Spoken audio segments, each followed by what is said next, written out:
저는 여러분이 코로나 시대를 8년 정도 전부터 준비를 했습니다. 이런 시대가 올 것을 예측하고 이 비대면 상황 속에 이 시대에 여러분 제가 고민이 그거였어요. 돈도 없고 아무것도 없어서 성도님들에게 해줄 수 있는 게 아무것도 없잖아요. 근데 그때 제가 딱 한 가지 확실한 게 있었습니다. 사도행전을 보니 말씀이 흥황하여지니 말씀이면 교회가 서는구나. 그렇다면 어떻게 말씀을 들리게 할까? 그래서 결국 말씀이 들리니까 교회가 부흥하더라고요. 그래서 이제 오늘 제가 짧은 시간이지만 목사님들과 함께 먼저 우리가 맞이한 이 시대가 어떤 시대고 옛날에는 이래서 부흥됐고 앞으로는 또 코로나 시대와 그 이후 시대는 어떤 시대인지 그리고 그거에 대한 실제적인 사례까지 시간이 가능하면 최대한 보여드리는 데까지 가보도록 하겠습니다. 자, 이제 시작하도록 하겠습니다. 저는 그냥 화면 저거 띄워주세요. 그리고 여러분들 제가 지금 뭘 하고 있냐면 저를 여러분들 좀 아시는 분은 아실 거예요.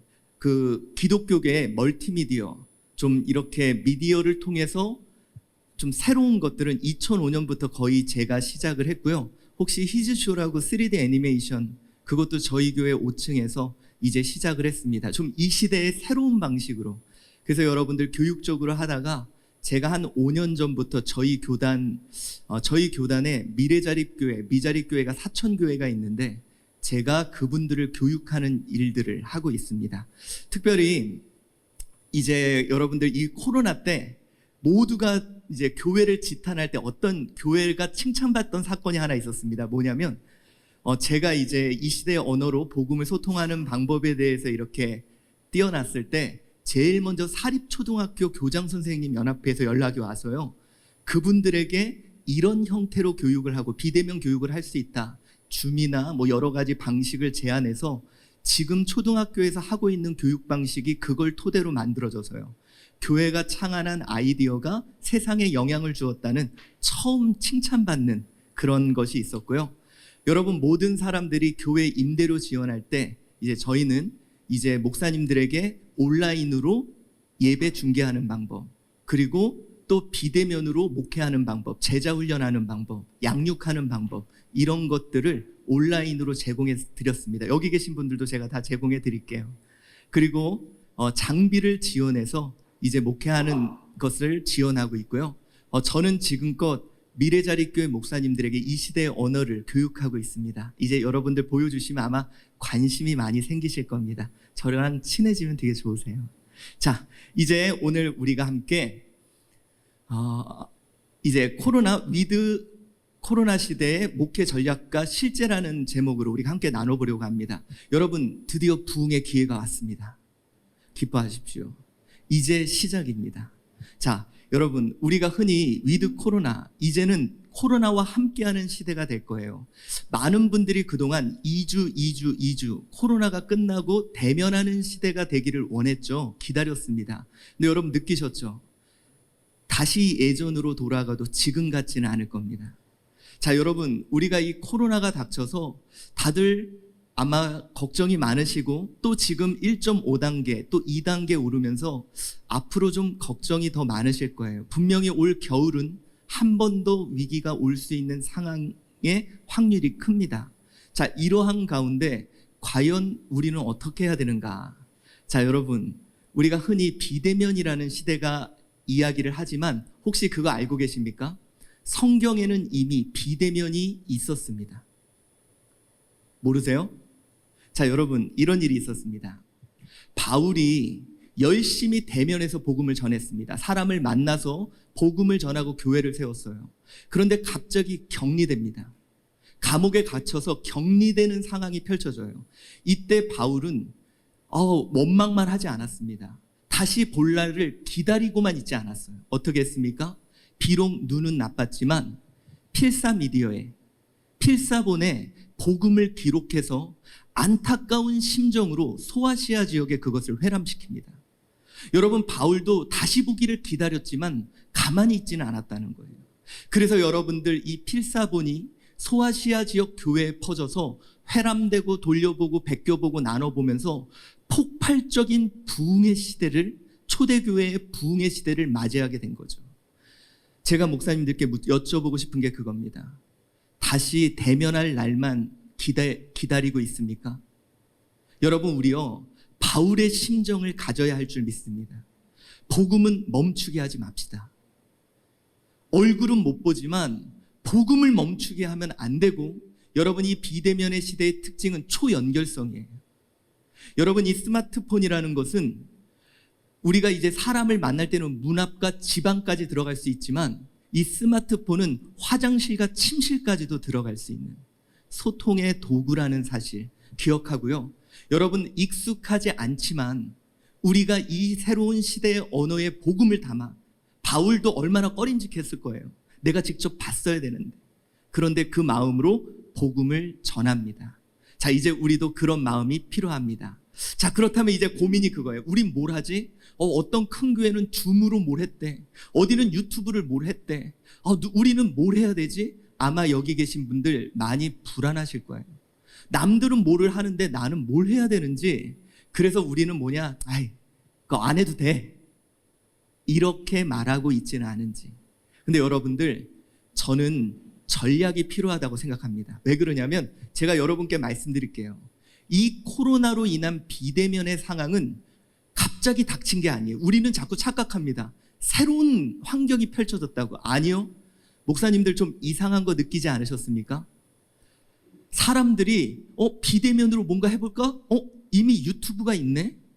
우리 비대면으로 한번 모여볼까? 줌이 이미 있네? 이 말은 뭐냐면 이미 이 시대는 예측됐고 이런 시대가 올 거라고 모두 생각했던 거예요. 단지 그게 10년 정도 가속해서 온 것뿐이지. 여러분, 아까 말씀드렸죠. 저는 8년 전부터 이 시대를 준비해 왔습니다.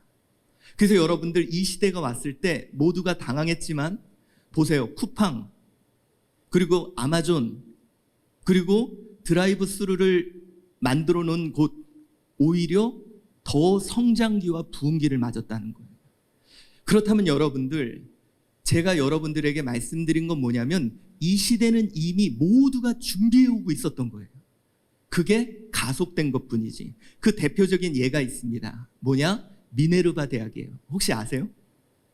요즘은 하버드 대학보다 더 유명한 대학입니다. 들어가기 어렵대요. 경쟁률이 50대 1이라고 합니다. 근데 이 대학의 특징이 있어요. 뭐냐면 이겁니다.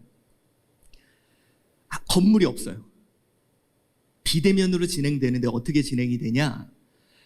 자, 어떤 과목을 온라인에서 자기가 혼자 공부합니다. 그리고 저녁에 모여서 회의를 통해서 토론을 해요. 그리고 몇몇씩 모여서 각자 프로젝트를 진행해요. 그래서 이 대학이 지금은 상당히 아주 세계적으로 유명한 대학이 됐습니다.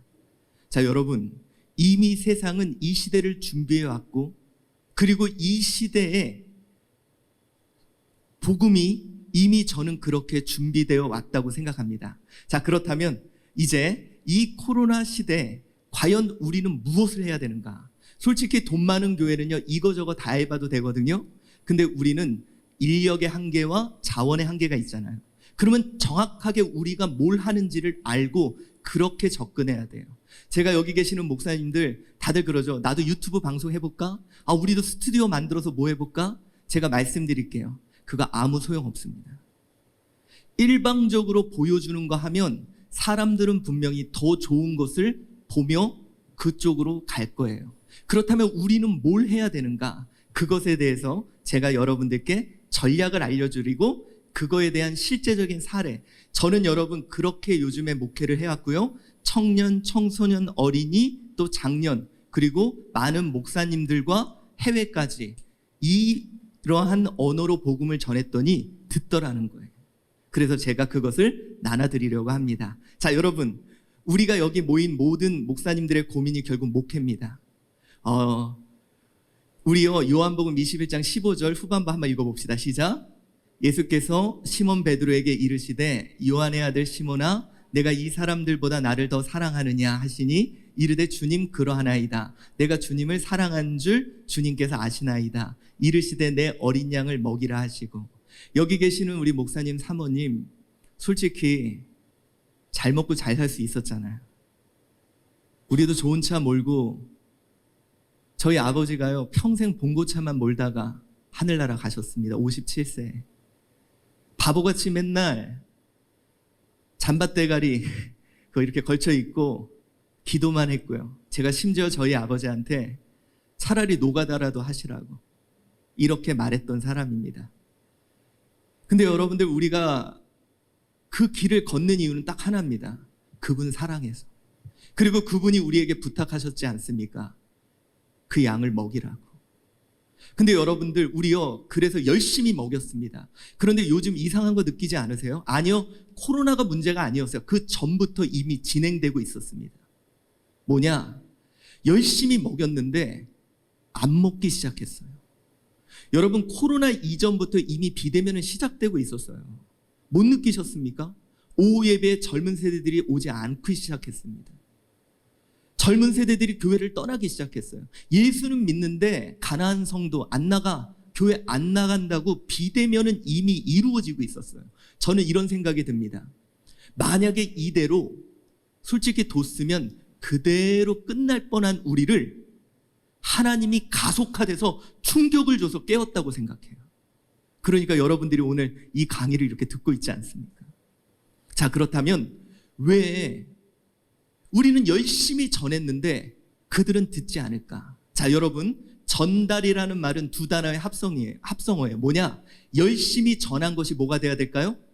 도달돼야 되는 거죠. 그렇다면 제가 퀴즈 내겠습니다. 이거 맞히시는 분 선물 드릴게요. 자, 여러분, 열심히 전했는데 도달되지 않는 사랑을 세 글자로 하면 뭐라 그럴까요? 예, 짝사랑. 자, 여러분, 여기 계시는 우리 목사님, 사모님들이 지금 다 마음이 그거예요. 내가 이 사람들 짝사랑하는데 세상에 내 마음을 몰라줘. 이 인간들 우리 집 전세금 빼가지고 내가 우리 교회 전세금 내가 채우고 내가 다 했는데 이 인간들이 내 마음 몰라주고. 그래서 여러분들, 우리 되게 속상하거든요. 근데 여러분들, 짝사랑 땡, 틀렸습니다. 여러분, 열심히 전했는데 도달되지 않는 사랑을 세 글자로 하면 뭐라 그러냐면 스토킹이라 그래요. 예.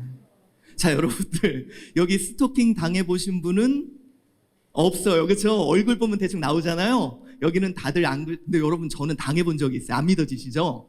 제가요, 저희 아버지가 개척교회 목사님이고, 아시잖아요. 우리 애들 이렇게 다 그냥 전도사 같이 쓰는 거. 제가 20살 때 그 교사였는데, 우리 전도사가 없으니까 설교를 했어요. 근데 저희 교회에 4학년짜리 딸을 혼자 키우는 어떤 여자 집사님이 계셨는데, 그분이 저희 아버님한테 가더니, 목사님, 제가 20살 때 4학년짜리 딸 김태훈 선생님이 이 아이의 아빠가 될 거예요, 그러는 거예요.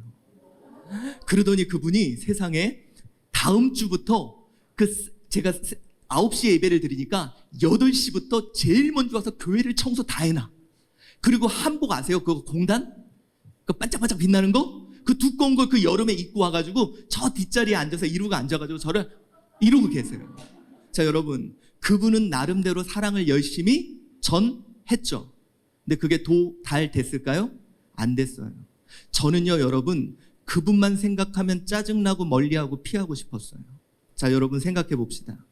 어느덧 젊은 사람들, 그리고 이 세상 사람들이 교회가 뭔가 열심히 하는데 싫어하고 멀리하고 싶고 짜증나고 피하고 싶대요. 자, 여러분, 우리 고민해 봅시다. 어쩌면 우리가 사랑이라고 열심히 전했는데 그게 도달되지 않을 땐 오히려 그들을 스토킹한 것은 아닌가.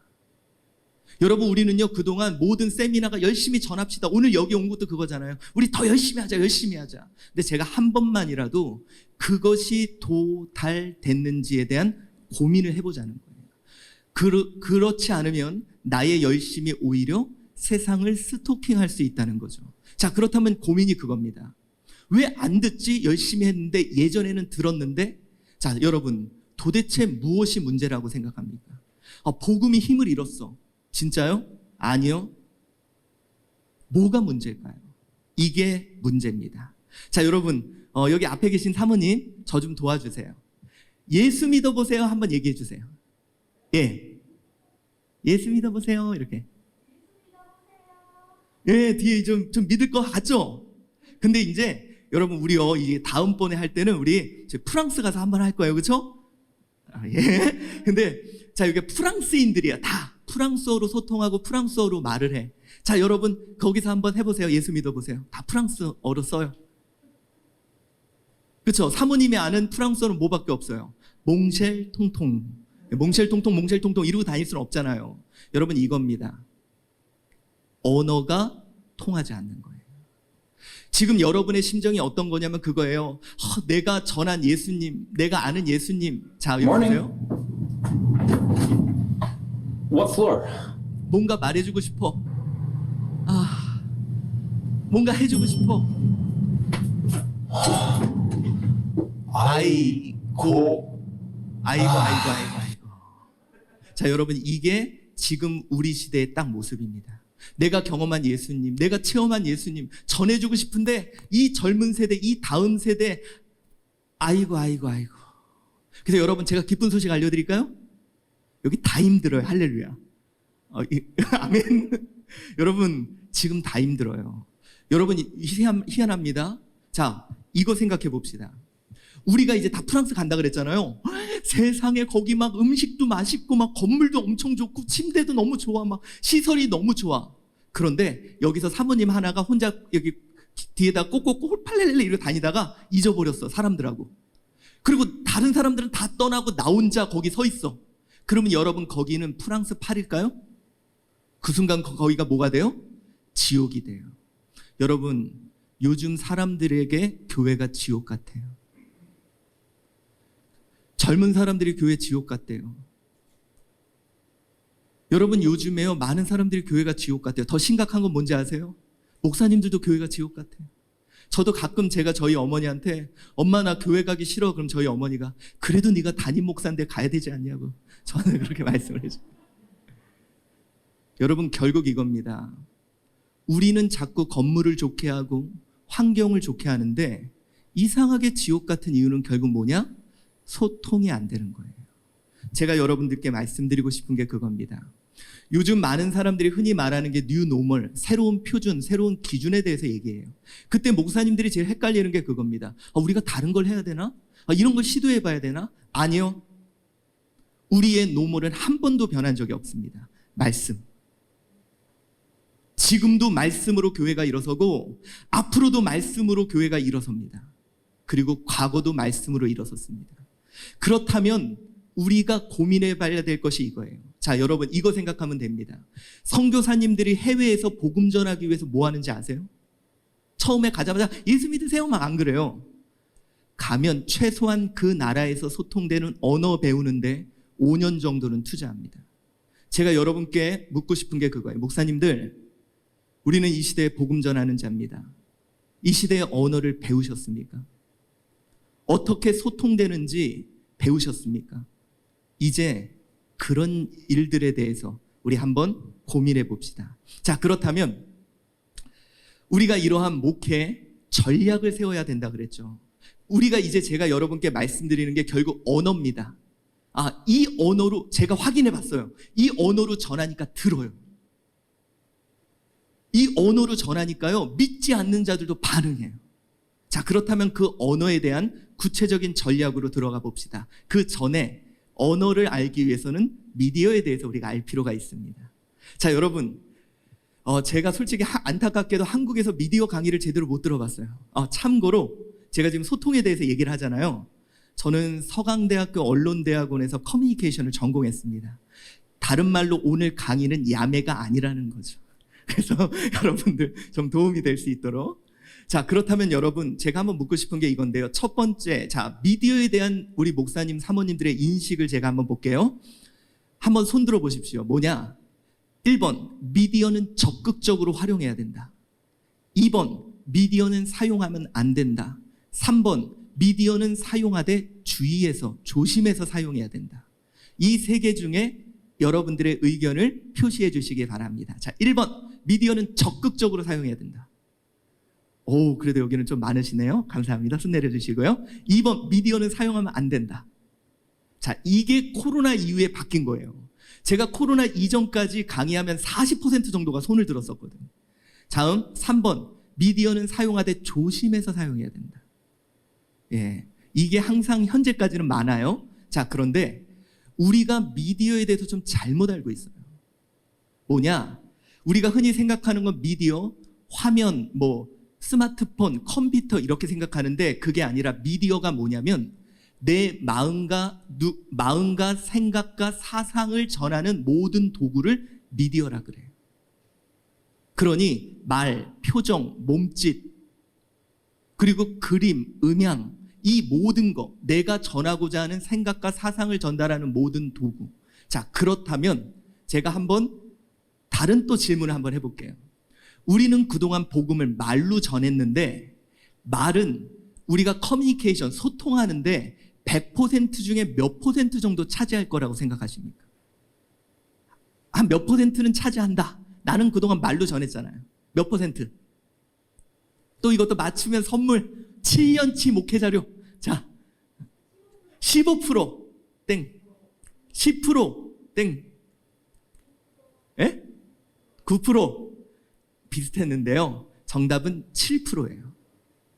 7%밖에 되지 않는다는 거예요. 자, 제가 그거를 확인시켜 드리겠습니다. 다 저를 집중해서 봐주시기 바랍니다.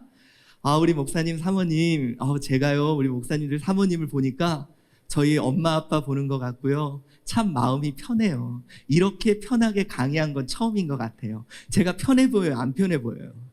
안 편해 보이죠? 왜 안 편해 보이는지 아세요? 제 손이 불편하다는 메시지를 보내고 있는 거예요. 이게요, 말보다 몸짓의 메시지가 더 커요. 여러분 또 한 가지 보여드릴까요? 몸을 5도 앞으로 5도 뒤로 하는 게 얼마나 큰 차이가 있는지 성도님과 대화할 때 성도님 말씀해 보세요. 이거랑 성도님 말씀해 보세요. 확실히 다르죠. 이게 말보다 다른 미디어들이 더 큰 영향을 미친다는 거예요. 자, 오늘 사모님, 목사님 돌아가셔서 반드시 해보실 게 있는데 뭐냐면 사모님 SNS, 뭐 인스타그램이나 페이스북이나 카카오 스토리 같은 거 점검해 보세요. 자녀들 거 점검해 보세요. 왜 그러냐? 우리 성도들 그거 다 눈팅하고 있거든요. 다 보고 있어요. 근데 예를 들어서 목사님이, 사모님이 신방 토요일 날 갔다가 사모님이 여보 우리 차 한잔하고 가자. 그래서 이제 카페에 들어가서 차를 하면서 사모님이 나른한 오후에 휴식 그러고 딱 올렸어요. 우리 성도들 그거 다 보고 있어요. 또 놀러 갔네. 이 메시지를 받는 거예요. 근데 주일날 다음날 목사님이 여러분 주일을 준비합시다. 그럼 뭐라 그래요? 자기는 어제 놀러 갔으면서. 이 메시지가 더 큰 거예요. 여러분, 그래서요, 제가 여러분에게 말씀드리고 싶은 게 뭐냐? 우리가 누구냐는 거예요.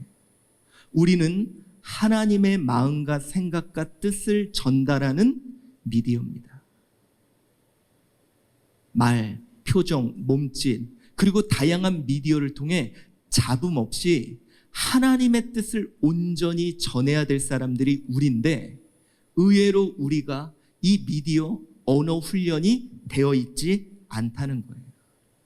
제가 신대원이나 또 많은 사람들을, 목회자들을 교육할 때 제가 저희 교단에서 이런 거 가르치고 있어요. 그리고 이제 미디어 활용하는 것들을. 그 부분이 너무 안타까운 거예요. 살아있는 복음을 잘 전하지 못하는 미디어로서의 역할이 필요한 겁니다. 자, 그래서 여러분, 제가 이걸 정리해 주면요. 이 시대에는 이래서 부흥했구나. 앞으로는 어떤 시대가 올 거다. 그리고 이 코로나 시대는 지금 어떤 시대인지를 여러분 판단할 수 있는 아주 좋은 기회가 될 거예요. 제가 부탁드리지만 절대로 기기 따라다니지 마세요. 막 줌 좋다? 그거를 왜 하는지 모르면 아무 필요 없습니다.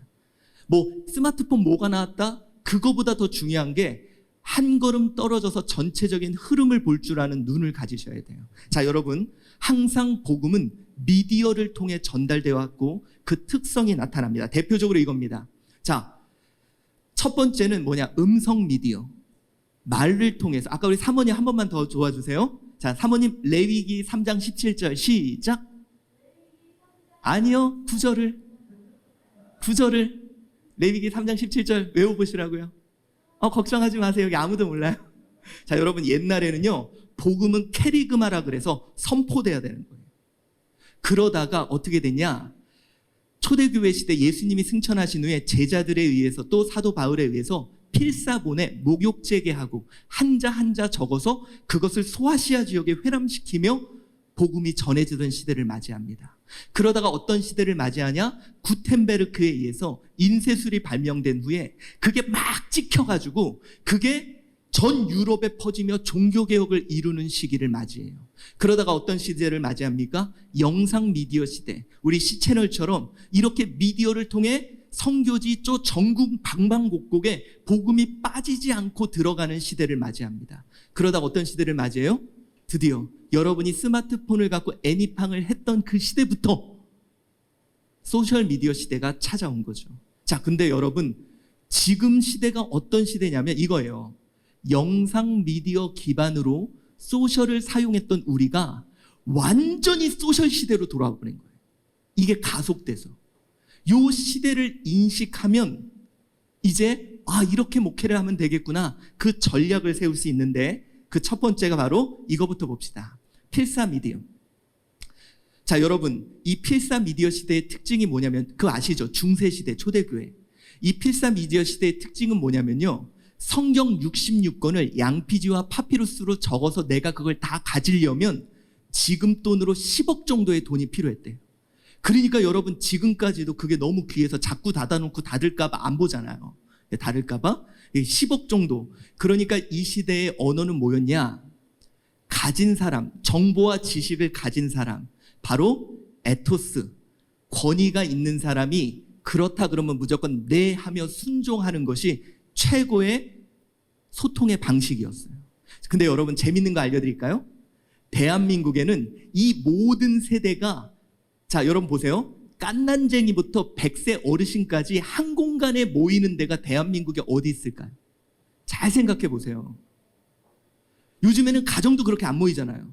물론 저희 집은 저희 아내가 시어머니, 시할머니를 모시고 살아서 저기 100세 어르신까지 다 있거든요. 근데 저희 집을 제외한 대한민국에서 유일하게 교회만이 이 모든 세대가 한 공간에 머물러요. 그러니까 여러분, 교회가 소통이 원래 어려운 거예요.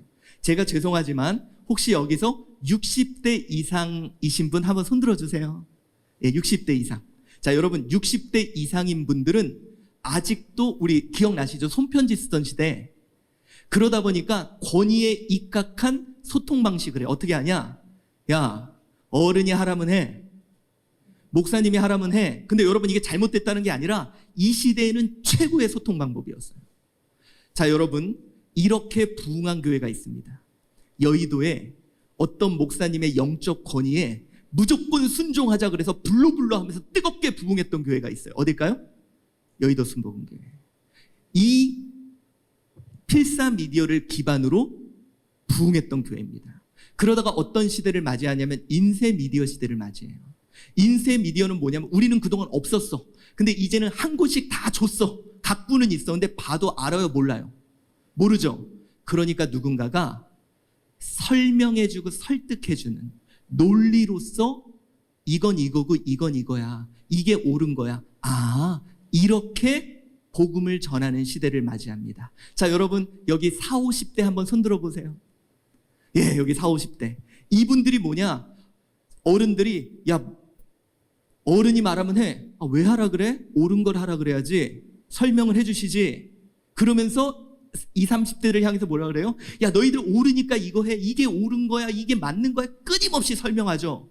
그래서 여러분 이 세대를 BBC에서 뭐라 그랬어요? 꼰대. 엄청 설명하고 가리키고 가리킬라 그래요. 그래서 여러분들 40, 50대의 특징이 뭐냐면 설명하고 설득하고 옳은 걸 향해서 그걸 끊임없이 가리켜요. 현재 안타깝게 한국 교회의 대부분이 아직도 복음을 설명하고 설득하며 가리키고 있습니다. 자, 여러분, 처음으로 평신도를 깨운다 그래서요, 평신도들에게 성경을 가리키고 성경을 교육하면서 제자 훈련을 시키면서 부흥했던 교회가 있어요. 어딜까요? 사랑의 교회. 인쇄 미디어를 기반으로 성장한 교회였죠. 그러다가 여러분 한국 교회가 어떤 시대를 맞이했냐면 영상 미디어 시대를 맞이했어요. 자, 여러분 제가 한번 물어볼게요. 2019년 작년 나는 책을 5권 이상은 읽었다 하시는 분 손 들어보세요. 예, 생명의 삶 손 내리세요. 예, 다 내려갔습니다. 자, 여러분 우리가요 요즘에 느껴지는 게 있어요. 내가 이상하게 책을 많이 안 봐. 그렇죠? 근데 희한합니다. 책을 많이 안 봐도 할 얘기가 많아. 그죠? 느껴지시죠? 책을 많이 안 봐도 뭔가 아는 게 많아. 왜 그런지 아세요? 그거는 영상 미디어의 특징은 인쇄 미디어보다 정보의 양이 최소 1000배 이상 많은 거예요. 여러분, 요즘 사람들이 어디서 정보를 얻어요? 막 아침마당, 거기서 미나리 좋다 그러면 막 전 국민이 미나리 사고 막 그러잖아요. 여러분, 이겁니다. 정보의 양이 많아지다 보니까 사람들이 하나하나 설명, 설득 듣기가 싫은 거예요. 그래서 이 시대의 특징이 뭐냐면 전체의 이미지와 느낌, 파토스, 감성으로 소통하기 시작하는 거예요. 여러분 혹시 여기 죄송하지만 20, 30대 계세요? 저기 20, 30대? 20, 30대의 특징이 그거예요. 여러분 솔직히 제가 물어볼게요. 20, 30대 목회하기 힘드시죠? 힘드시죠? 이 인간들이 안 들어요. 가리키면 듣는 것 같다가 안 해. 왜 그러냐? 이 아이들의 소통의 언어는 파토스 감성입니다. 느껴야 돼요. 여러분 이 아이들이 누구냐면 2002년 월드컵의 그 어린 그때 팔딱팔딱 뛰었던 아이들이에요. 그러니까 이 아이들은 여러분이 아마 그럴 수 있을 거예요. 목사님, 복음을 설명하고 설득해야지 이미지로 보여줍니까? 자, 이거 보면 여러분이 이해되실 거예요. 복음에 대해서 가장 마음의 문을 닫고 있는 세대가 누군지 아세요? 20대 초반이에요. 근데 여러분들 이 아이들을 교회에 대한 긍정도를 조사했더니 긍정도가 10%예요. 그러니까 90%는 교회가 싫은 거야. 그런데 이 아이들을 데리고 동일한 조사를 했어요. 뭐냐? 동일한 군을 갖고 다른 조사를 했는데 뭐냐면 너희들이 결혼해서 이루고 싶은 가정상, 그래서 예시가 쭉 나왔어. 1위가 누구냐면 현가 정혜영, 2위가 차인표 하이라, 3위가 최수종 신혜라. 맞나요? 아무튼 자기들끼리 조정하라 그래요. 자, 근데 여러분 이 세 부부의 공통점이 뭔지 아세요? 공통점이 있어요. 뭘까요? 잘생겼다? 아니요. 크리스찬 부부예요. 이게 뭐냐면 이겁니다. 복음을 설명하고 설득하는 그들에게 도달되지 않았던 복음이 조금이나마 복음대로 사는 모습을 보여주고 느끼게 하니까 그게 그들에게도 나도 저런 삶을 살고 싶다고 도달된 거죠. 자, 여러분, 제가 저희 교단만 얘기해서 죄송한데요. 지금 이 시대에 이렇게 감성과 보여주고 느끼게 하며 성장했던 교회가 두 교회가 있습니다. 분당의 우리 교회, 죽전의 세된 교회. 제가 소광성 목사님을 여기 앉혀놓고 이 강의를 했어요. 그분이 그러시잖아요. 본인은 광대 설교한다. 여러분, 이게 지금까지의 모습이었어요. 제가 오늘 몇 시까지 했을까요? 오케이, 예. 자, 그래서 여러분들 이 영상 시대가 현재는 코로나 전까지는 영상 시대를 기반으로 교회가 소통했습니다. 감성으로 보여주고 느껴주고. 그래서 여러분 한국 사회를 감성 사회라고 그랬잖아요. 이게 이 시대의 언어였어요. 사람들이 감정적으로만.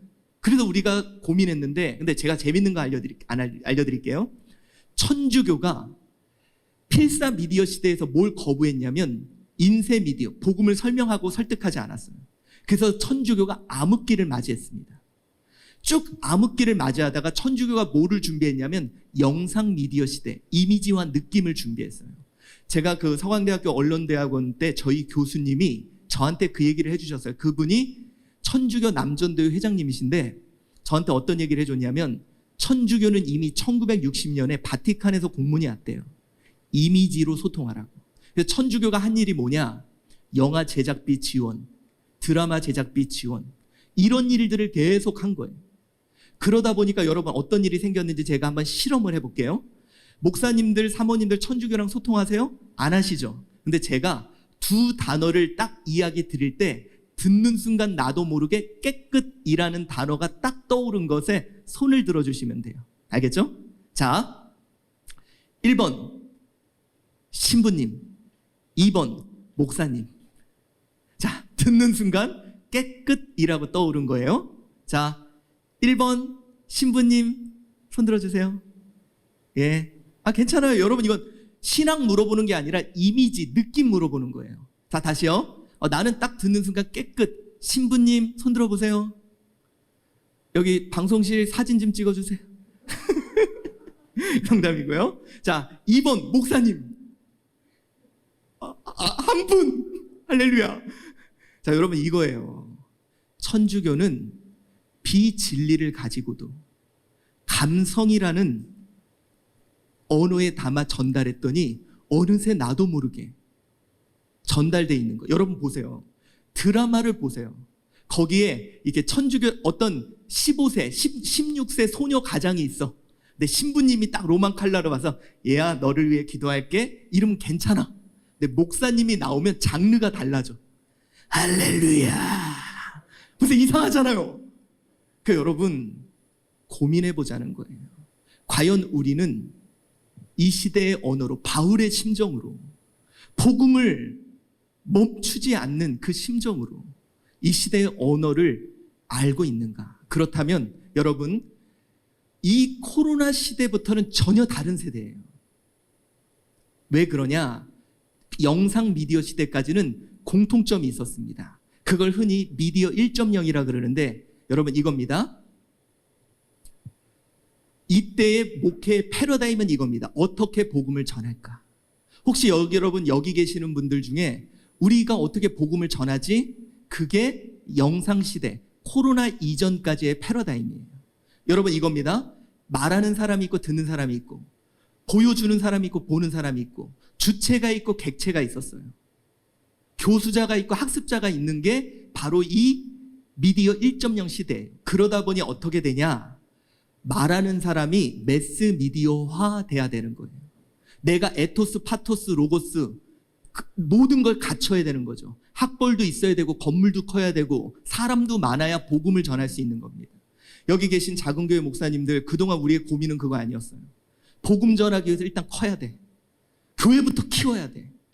이게 우리의 핵심 사명이 돼버렸어요. 그런데 코로나19로 인해서 우리에게 새로운 시대가 완전히 다가왔는데 그게 뭐냐?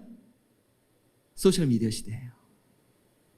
자, 여러분 이 소셜미디어 시대의 특징을 누굴 보면 되냐면 10대 애들.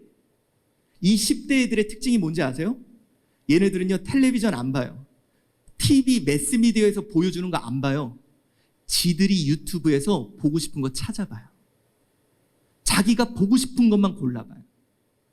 여러분 이미 우리도 지금 이 코로나19로 인해 찾아온 게 뭐냐면 소셜미디어 시대, 바로 참여와 공유와 공감입니다.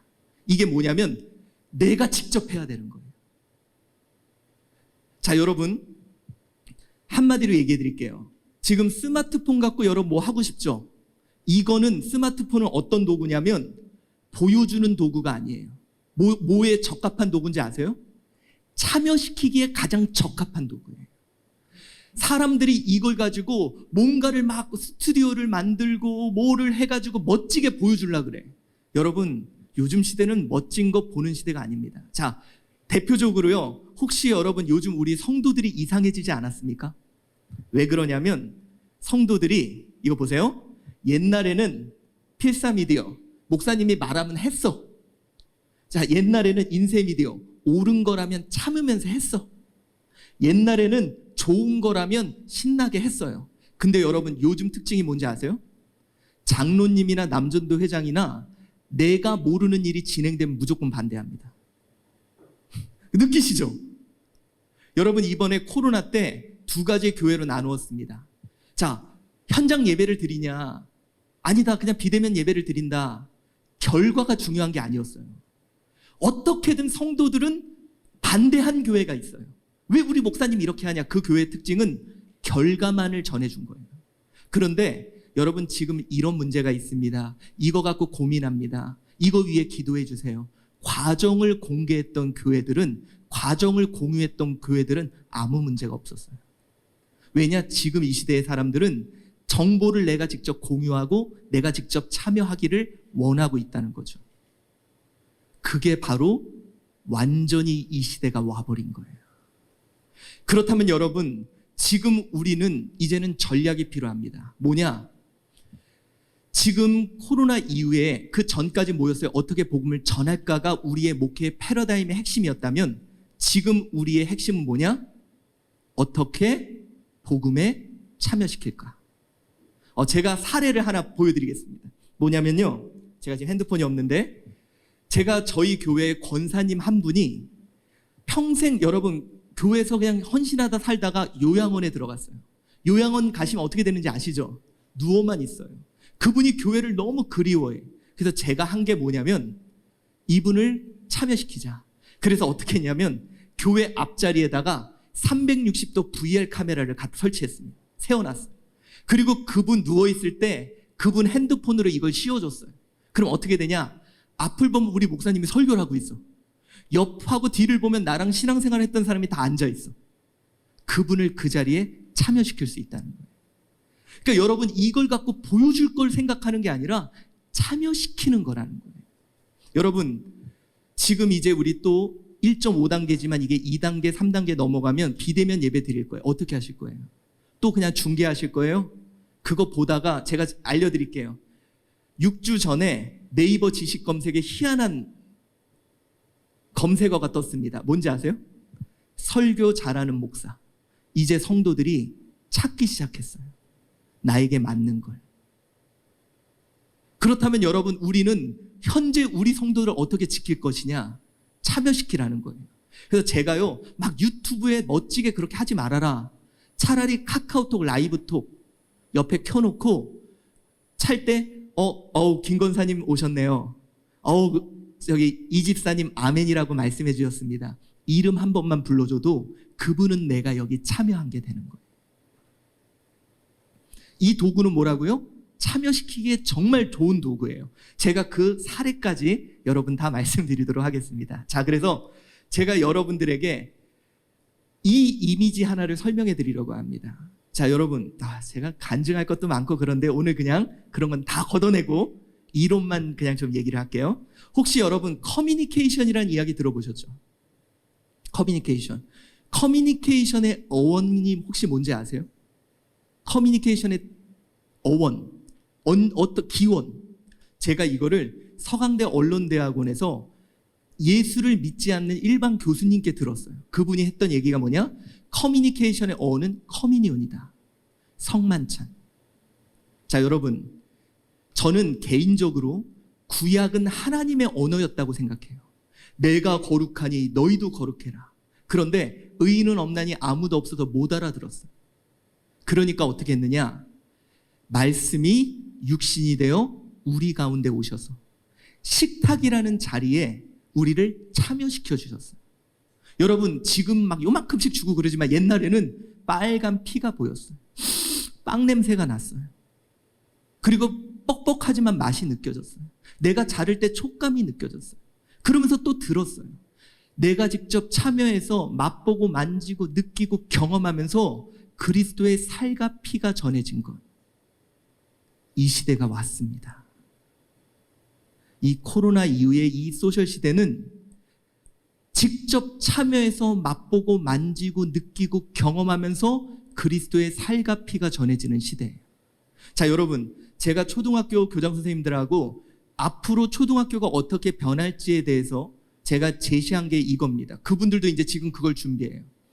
여러분, 제가 웨비나를 해요. 지금 이렇게 이런 강의를 웹으로. 근데 안 될 것 같죠? 상당히 효과적이에요. 지식과 전달은 온라인으로 전달하는 게 상당히 효과적이에요. 여러분, 선생님들도 깨달은 거예요. 온라인 수업이 되네? 그런데 나보다 설민석 하나가 더 가리키는 게 낫다. 이제 전문가가 가리키고 앞으로 학교는 어떻게 되느냐? 직접 막 책상 놔두고 애들이 막 지식과 정보를 배우는 게 아니라 이런 거 치우고 애들이 직접 와서 체험하고 경험하고 해보는 곳으로.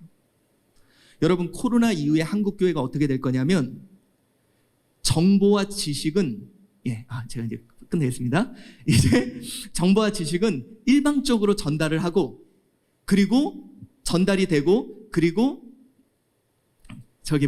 성도님들은 와서 예배의 간격을 체험하고 그리고 함께 사역하고 함께 경험하는 그런 형태가 된다는 거예요. 자, 이제 제가 그냥 몇 가지 한두 개만 보여주고 지금 마치도록 하겠습니다. 좀 실제까지 보여주면 되는데요. 제가 이제 몇 가지 사례 중에 저는 어떻게 참여시키면 좋겠냐, 그래서 성도님들을 설교 협업팀으로 이렇게 저기를 하고요.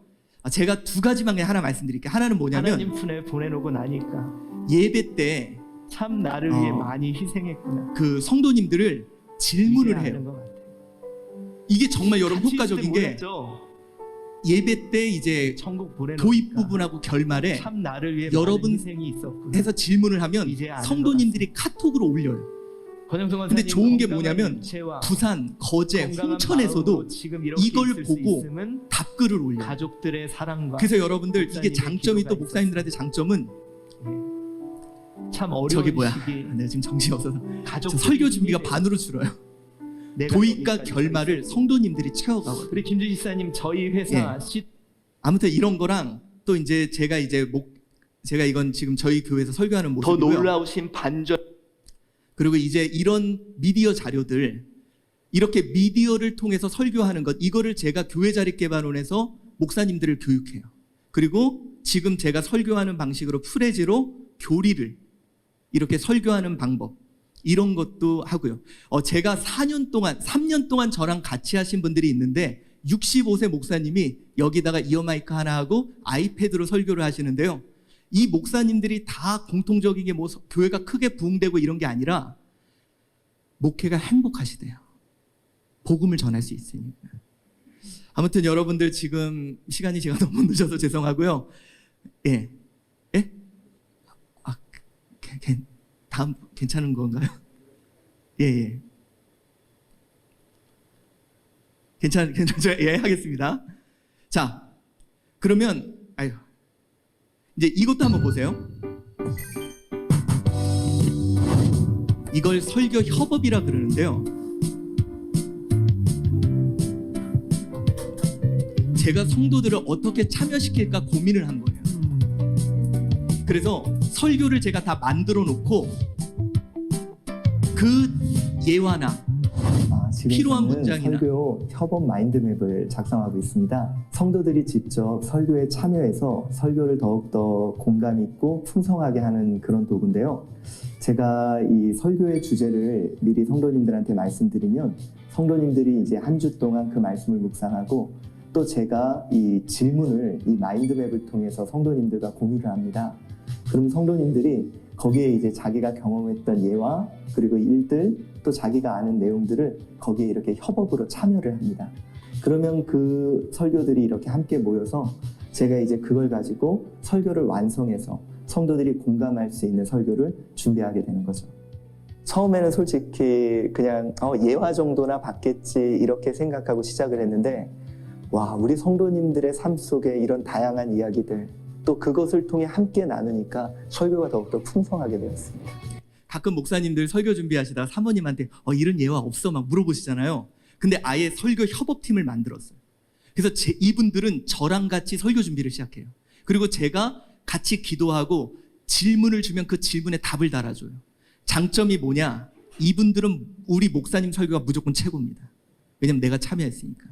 심지어 어떤 일이 있었냐면 어떤 분이 저한테 좀 약간 좀 꺼림칙한 분이 있었거든요. 그래서 제가 그분을 그러니까 자꾸 그분이 말을 너무 많이 해. 이상한 얘기를. 그래서 아예 설교 협업팀으로 놓았어요. 그 다음부터 그분이 무슨 얘기하고 다녔을까요? 자기가 참여했기 때문에 무조건 목사님 설교가 최고예요. 여러분 다시 말씀드립니다. 한국 사회에서 요즘에 제일 문제가 뭐라 그러냐면 진영 논리라 그래요. 내 편이면 무조건 옳은 거예요. 근데 여러분 이거를 꼭 나쁘게만, 이 현상 자체는 물론 고쳐야 되지만 잘 이용하면 어떨까요? 내가 참여하면 무조건 지지하고 편이 되는 거예요. 성도들을 참여시키면 목사님 몇 퍼센트 복귀했습니까? 그 복귀한 사람들은 우리 교회에 참여하고 있던 사람들이고 복귀 안 한 사람들은 참여 안 하고 있던 사람들이에요. 지금 이 시대에는 무조건 참여시킬 때 상당한 효과. 그래서 여러분 이거 몇 명만이라도 한 6, 5명이라도 우리 자녀들만이라도 내 설교에 협업 참여자로 쓰면 상당히 효과적입니다. 그리고 이거는 아까 이제 제가 이 네, 코로나 보내는 이후에 건 이게 아닙니다. 가능해진 거예요. 그 참 전에는 나를 위해 누가 많이 스마트폰을 희생했구나. 만져 막 그랬잖아요. 근데 제가 이제 설교할 아는 때 거예요. 질문을 하니까 성도님들이 답글을 때 올려요. 몰랐죠.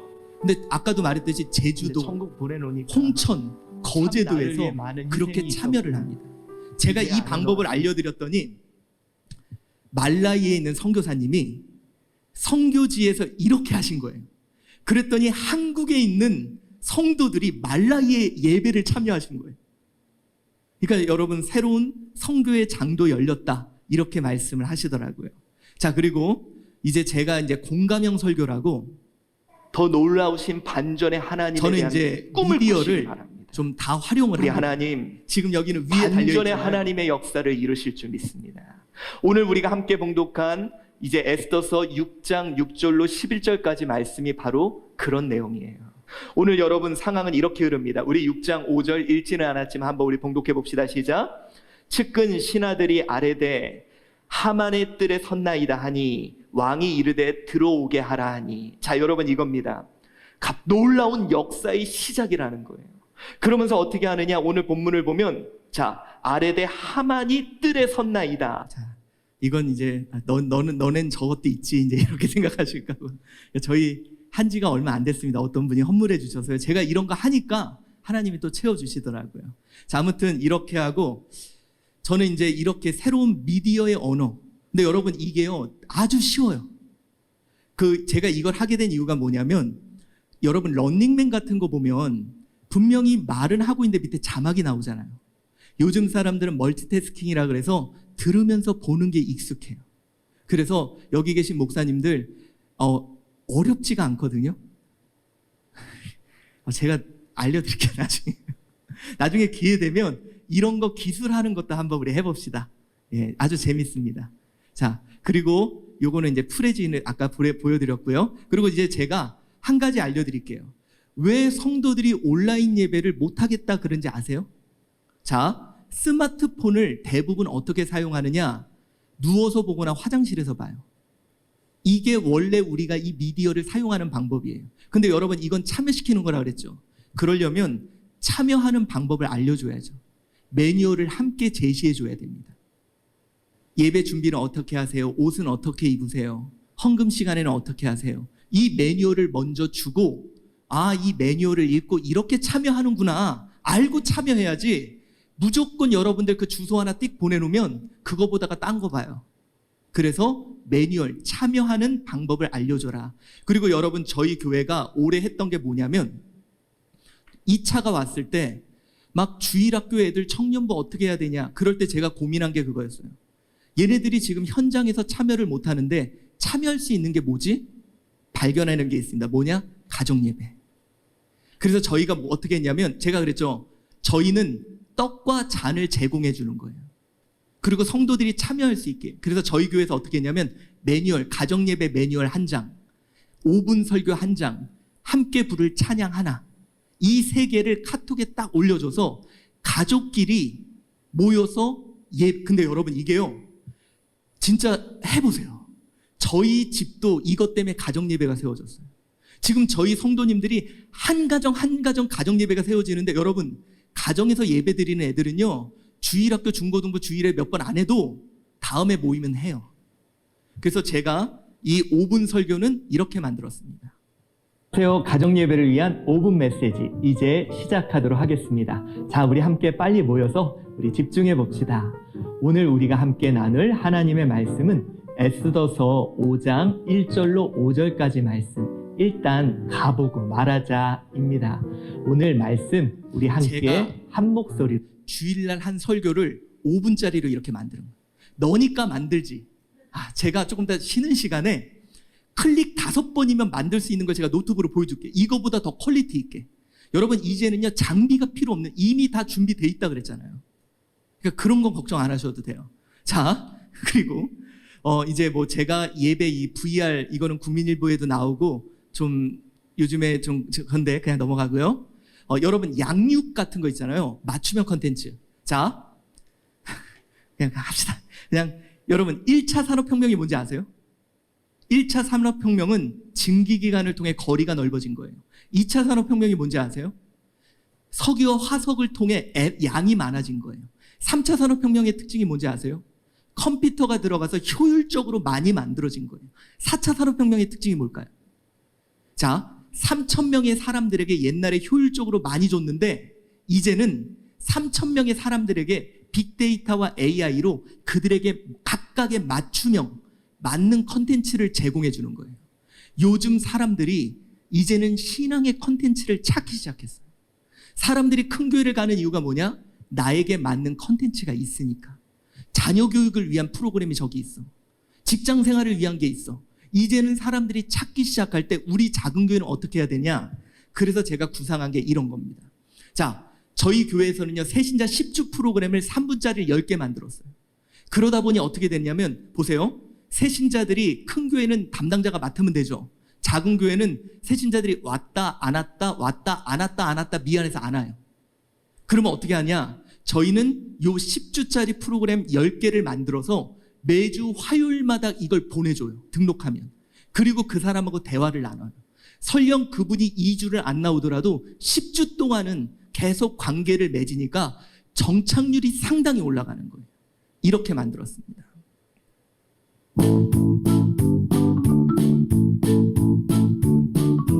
목사님 안녕하세요. 네, 안녕하세요.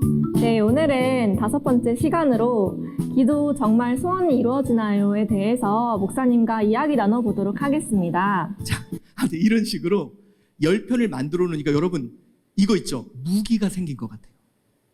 목사님들도 이번에 팬데믹 오면요, 이런 거 만들어 놓으세요.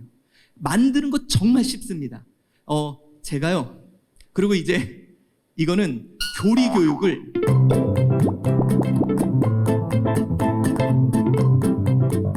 자, 힘을 냅시다. 여러분의 영적 비타민 소율이 문답 그 70문을 시작하겠습니다. 여러분, 우리 하나님은 어떤 문제를 없이 해주시는 분이 아니라 그 문제를 이길 힘을 주십니다. 이 소율이 문답을 통해 영적 면역력을 키우면 어떤 어려움도 우리 이겨낼 거라 확신합니다. 오늘도 힘냅시다. 오늘 우리에게 주시는 질문은 이렇습니다. 제7계명이 무엇인가? 자, 이거를 왜 만들었냐면 제가 이제 5월, 4월에 이게 폭발하면 면역력이 떨어지면 걸린다.